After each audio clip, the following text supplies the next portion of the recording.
ഇനി അടുത്തുള്ള ദേവി ഹാകിനി എന്നുള്ള നാമമുള്ളവളാണ്.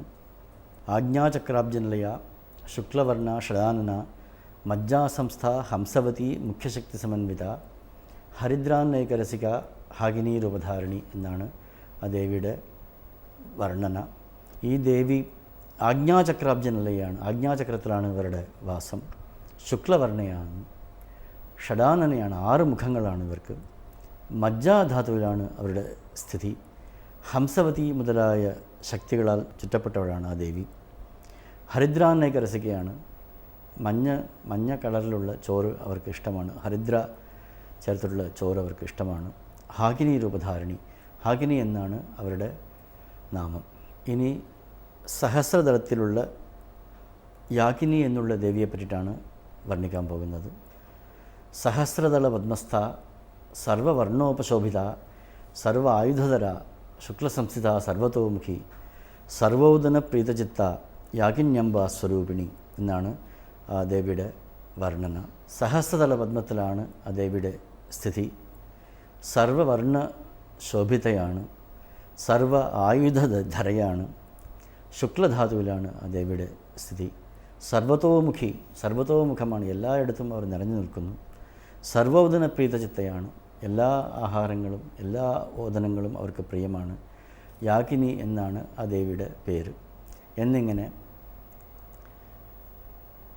ആദ്യം വിശുദ്ധി, അനാഹതം, മണിപൂരകം, സ്വാധിഷ്ഠാനം, മൂലാധാരം എന്ന് പറഞ്ഞിട്ട് പിന്നീട് ആജ്ഞാചക്രം, പിന്നെ സഹസ്രദളചക്രം എന്നുള്ള സ്ഥാനങ്ങളിൽ നിവസിക്കുന്ന, അവിടെ നമ്മൾ ന്യസിക്കേണ്ട ഡാകിനി, രാഗിനി, കാകിനി, ലാഗിനി, സാഗിനി എന്നുള്ള 7 ദേവിമാരുടെ നാമങ്ങളും അവരുടെ ആയുധങ്ങളും അവർക്ക് എത്ര മുഖമുണ്ട്, അവർ ആരൊക്കെയാണ് അവരെ ചുറ്റി നിൽക്കുന്നത് എന്നൊക്കെയുള്ള സാമാന്യ രീതിയിലുള്ള വർണ്ണന. ഇതിനെ ദേവി ഷഡംഗന്യാസം എന്ന് പറയും. ഇത് പൂജാതിക്രമങ്ങളിൽ ഏറ്റവും പ്രധാനമാണ്.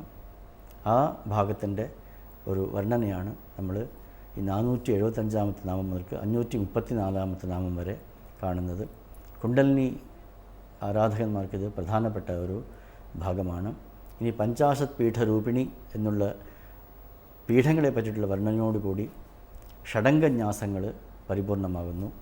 ഗണേശ ഗ്രഹ നക്ഷത്ര യോഗിനിയും രാശിരൂപിണിയും ദേവിയും പീഠമയീം വന്ദേ എന്ന് പറഞ്ഞിട്ട് ഈ പീഠവർണ്ണനയോടുകൂടി ഈ ഷഡംഗന്യാസം എന്നുള്ള ആ പ്രകരണം പരിപൂർണമാകുന്നു. ഇതേവരെ യോഗിനി ന്യാസം എന്ന് പറയുന്ന ഒരു തലക്കെട്ടാണ് നമ്മൾ കണ്ടത്. ഗണേശ ഗ്രഹ നക്ഷത്ര യോഗിനി രാശിരൂപിണിയും ദേവീം പീഠമയീം വന്ദേ എന്നാണ് ആ പ്രകരണം. ഗണേശം, ഗ്രഹം, നക്ഷത്രം, യോഗിനി, രാശി, പീഠം എന്നീ 6 ന്യാസങ്ങളാണ്. ഇതിനെയാണ് ഷഡംഗന്യാസം എന്ന് പറയുന്നത്. ഈ മന്ത്രത്തോടുകൂടി ഒരു പ്രധാനപ്പെട്ട പ്രകരണം ലളിതാ സഹസ്രനാമത്തിൽ പൂർണ്ണമാവുകയാണ്. ഇതിനു ശേഷം സ്വാഹ സ്വധാ മതിർമേത ശ്രുതിസ്മൃതിരനുത്തമ പുണ്യകീർത്തി പുണ്യലഭ്യ പുണ്യശ്രവണകീർത്തന പുലോമജാർച്ചിത ബന്ധമോചിനി ബ്രഹ്മരാളക എന്നു തുടങ്ങി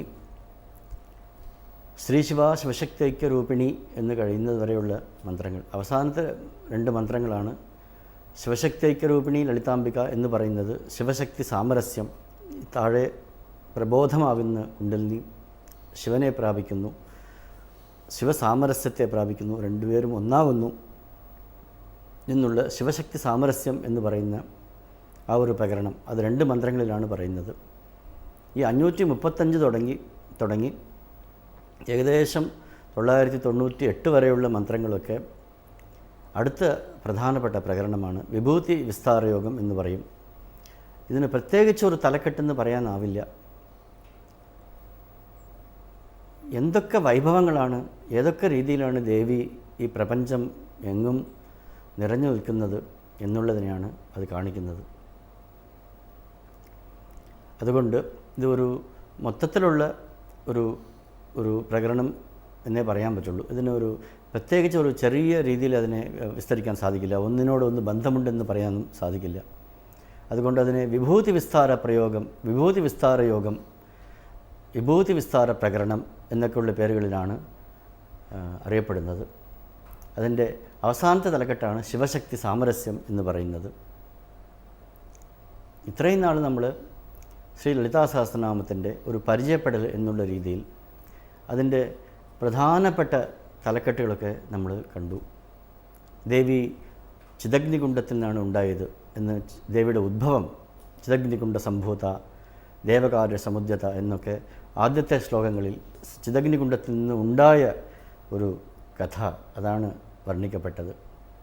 ദേവിയുടെ അങ്കുശം, പാശം, ഇക്ഷുദണ്ഡം, പുഷ്പബാണങ്ങൾ, കരചരണാദികളോട് കൂടിയിട്ടുള്ള ചമ്പക, അശോക, പുന്നാഗ്, സൗഗന്ധിക, ലസത്കച എന്നൊക്കെ ഉള്ള രൂപങ്ങൾ, ദേവിയുടെ രൂപം, കേശാദിപാദാന്ത വർണ്ണന, മണ്ഡിത ശ്രീപദാംബുജ എന്ന് പാദം വരെയുള്ള വർണ്ണന, അതിനുശേഷം ദേവിയുടെ നഗരം ശ്രീനഗരത്തിൻ്റെ വർണ്ണന, അതിനുശേഷം ദേവർഷിഗണ സംഘാത സ്തൂയമാനാത്മവൈഭവ, ഭണ്ഡാസുര വധോദ്യുക്ത ശക്തിസേനാ സമന്വിത എന്ന ദേവിയുടെ പരാക്രമത്തെ വർണ്ണിക്കുന്ന, ദേവി എന്തിനു വേണ്ടി ഉദ്ഭവിച്ചു, ഭണ്ഡാസുര വധമായിരുന്നു ദേവിയുടെ ഉദ്ദേശം, ആ ഭണ്ഡാസുരനെ വധിച്ചു എന്നൊക്കെ, കാമേശ്വരാസ്തനിദഗ്ര സ ഭണ്ഡാസുര ശൂന്യക ബ്രഹ്മോപേന്ദ്ര മഹേന്ദ്രാദി ദേവസംസ്കൃത വൈഭവ എന്നൊക്കെ ദേവന്മാരൊക്കെ ദേവിയെ സ്തുതിച്ചു എന്നുള്ള ദേവിയുടെ പരാക്രമത്തെ വർണ്ണിക്കുന്ന ഭാഗങ്ങളാണ് പിന്നീട് കണ്ടത്.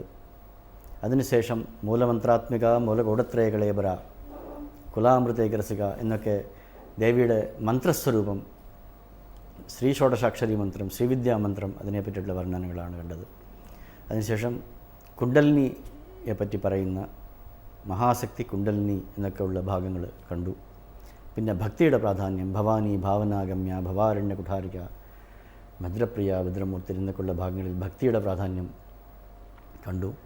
നിർഗുണ, നിഷ്കള, ശാന്ത, നിഷ്കാമ, നിരുപപ്ലവ എന്നൊക്കെ ദേവിയുടെ നിർഗുണ സ്വരൂപത്തെ വർണ്ണിക്കുന്ന ഭാഗങ്ങളാണ് പിന്നീട് കണ്ടത്. അതിനുശേഷം മഹാമന്ത്ര, മഹാതന്ത്ര, മഹായന്ത്ര, മഹാസന എന്ന് ദേവിയേക്കാൾ പരമമായിട്ട് മറ്റൊന്നുമില്ല എന്ന് മഹാ എന്ന് തുടങ്ങുന്ന കുറേ മന്ത്രങ്ങൾ, മഹാചതുഷ്ഷഷ്ടി കോടി യോഗിനി ഗണസേവിത, ചതുഷ്ഷഷ്ടി ഉപചാരാഢ്യ എന്ന് ഭക്തിയുടെ പ്രാധാന്യം, ചതുഷ്ഷഷ്ടി ഉപചാരങ്ങളുടെ പ്രാധാന്യം, ദേവി ക്ഷേത്രമായിട്ട് വിളങ്ങുന്നത്, മഹാക്ഷേത്രങ്ങളിൽ അധിഷ്ഠാന ദേവതയായിട്ടും ഈ പ്രപഞ്ചം മുഴുവൻ നിറഞ്ഞു നിൽക്കുന്ന ചൈതന്യമായിട്ടും ഓരോരുത്തരുടെ ഹൃദയ നിവാസിനിയായിട്ടും ദേവി വിളങ്ങുന്നത്, ആ ഭാഗങ്ങൾ, നിഗമാഗമങ്ങളാൽ സ്തുതിക്കപ്പെടുന്നവളായിട്ട്, എല്ലാവരെയും വെറുതെ സൃഷ്ടിച്ചത് മാത്രമല്ല, അവർ ഓരോരുത്തരെയും ശ്രദ്ധിക്കുവാൻ വേണ്ടി ധർമ്മശാസ്ത്രങ്ങളും വേദങ്ങളും ഉപവേദങ്ങളും പുരാണങ്ങളും ഇതിഹാസങ്ങളും ഒക്കെ ഉണ്ടാക്കിയത്, അതിൻ്റെ മഹത്വങ്ങൾ, പുരാണ ഇതിഹാസാദികളിലൂടെ സമൂഹത്തിനെ ധർമ്മപഥത്തിലേക്ക് നയിക്കുന്നത്, അതുപോലെ വർണ്ണ ആശ്രമ വിധായിനി, വർണ്ണാശ്രമങ്ങളിലൂടെ അവരെ ശരിയായ മാർഗത്തിൽ നയിക്കുന്നത്, ശ്രീ ലളിതാ സഹസ്രനാമത്തിൻ്റെ എളിയ രീതിയിൽ പരിചയപ്പെടുത്തുക എന്നുള്ള ഉദ്ദേശത്തോടു കൂടി അതിൻ്റെ പ്രധാനപ്പെട്ട പ്രകരണങ്ങൾ, അതിൻ്റെ തലക്കെട്ടുകളാണ് ഇത്രയും ദിവസം വിശദീകരിച്ചുകൊണ്ടിരുന്നത്. അതിൻ്റെ വിശദീകരണങ്ങൾ ഇനിയും നമുക്ക് കേൾക്കാം.